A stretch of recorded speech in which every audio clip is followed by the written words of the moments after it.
in the concept here, what it's doing is it's just filing it away under Macarons and Yum Yum, so that if someone was thinking, oh, I'd be interested to know where I could get a great macaroon in Sydney, then you might just search, because there's a search function in Twitter, you would just search the hashtag Macarons and it would bring up everyone that was tweeting about the macarons that day. So it's just, and all the macaron enthusiasts obviously would be rigorously seeking that one out. So it's just a filing cabinet of everything to do with the macarons. So yeah, it's quite a clever little tweet. The fourth element of Twitter that I like, and I have to say, I think this is probably my favourite reason for using Twitter. So one of my other lifestyles is I'm a student. I'm doing a master's degree, and it involves me trying to store a lot of research. And so I set up a Twitter for myself. I don't have any other people following me, but I do follow a lot of the researchers in the area that I'm studying. So it's really great for me to see what those people are tweeting about in terms of their research or their experience. But what I use it for is I don't have any intention that anyone is going to read my tweets there. It's just for me, and it's where I keep the links to my research.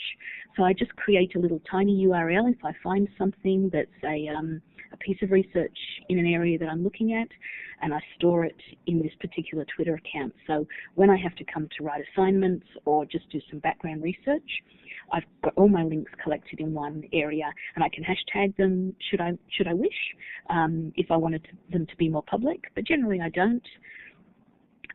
So it's a really great way for me to keep my links together. So I'm trying to relate these back to what you're doing in your kiosks. If you were doing something like that, you know, you might have all of the links for issues relating to not only the running of your kiosk, but also maybe to learning for seniors or to some of the technology tools that you might have.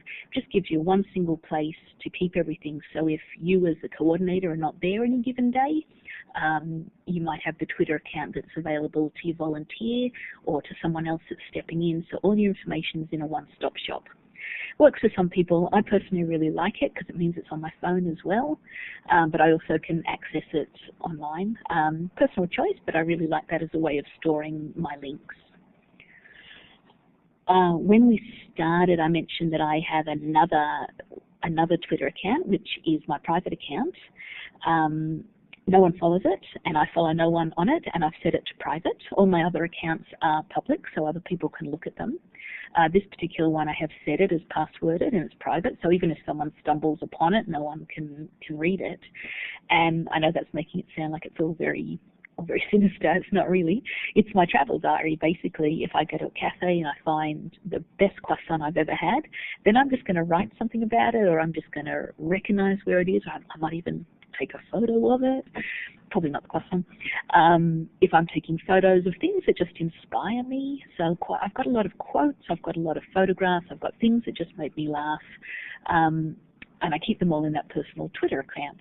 And so for me, it's a really great one to go back and look at every now and again, because either it just reminds me of a certain event, or it actually has the clues for somewhere I want to go back to if I may, because I don't really keep a written travel diary or whatever.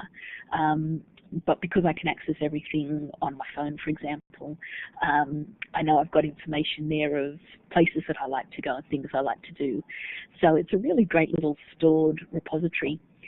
I came across this as an idea because I saw a similar thing of a woman who had recently passed away, and her family didn't really know about this Twitter account. And then as they were going through her things, they found a link to this personal Twitter account. When they opened it up, it had just the most beautiful memories that this person had stored and shared. And there's some things that were very, very random, but it did just strike me that it was a really great way of sort of just keeping your personal stuff. And I know it's online, and I know that somebody else has, got access to that information at some level. And so mine certainly is incredibly personal, private, and confidential. But for me, it's just a really nice way of keeping my bits and pieces together. So just I wanted to mention there about the privacy settings. With Twitter, you can have a public account, which means that anybody can look at it. So I think I just noticed something on the chat earlier. Someone was asking about it's a matter of knowing the name of someone's Twitter account. Well, that's absolutely correct. And if you know the Twitter account, it means you can look at anybody's Twitter account unless they set it to private. So if you can look at someone's account, it's because they want you to. They're quite happy for you to do that. What you'll find with Twitter, most publications now and most personalities are happy to tell you their Twitter account. But when you go into Twitter, there's a little panel now that tells you that based on the people that you follow and based on things that you're interested in, they suggest things that you might also be interested in following. And it's kind of a neat way of seeing how their algorithm works for organizations or people that you may not have thought about following, but it prompts you actually quite nicely of some things that you might like to take a look at. So while I'm going to draw breath again, and we've got a little bit of white space on this slide, I think it would be great if you've got a second. Why don't you just chuck a few things in there of people that you follow if you have a Twitter account that you think are really great. And if anyone doesn't have a Twitter and you want to just keep an eye on some of these ones, you can get a sense of who people like to follow. There's a few of mine just to get you started. Something that I thought would be an interesting use of Twitter that I just kind of like to wrap up on really is a couple of the ways that businesses are starting to use Twitter and community organizations are starting to use Twitter. They're both kind of linked, I guess, in a way, but I've seen some real examples recently. One is in terms of evaluation. I've seen a lot of people, particularly at conferences, rather than handing out the traditional, bits of paper around evaluation, have instead been asking for people to follow up through their Twitter account on what they thought of a given program, so it would be an educational program or a conference program. Using the Twitter as the hashtag system as a way of getting some evaluation. And on the flip side of that, I'm increasingly seeing people that are utilizing Twitter as a way of making complaints. And it's a very, very powerful way of making complaints. A friend of mine recently was traveling on Virgin Airlines, and they not only left 4 hours late, but also lost her luggage.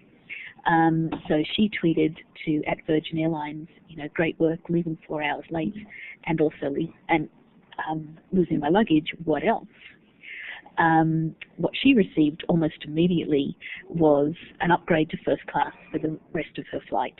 So Virgin is taking that very seriously. They'll have a team of people that are monitoring the Virgin name and hashtags because they want to shut that sort of thing down very, very quickly. What they did with her is they sent a public message out saying, we're really grateful for your feedback. We're sorry this has happened. Please contact us directly and we'll take this offline. And then she was upgraded to first class for the rest of her trip. Keith, do you want to jump in there? So we're just talking about complaints and how complaints are being dealt with by corporations.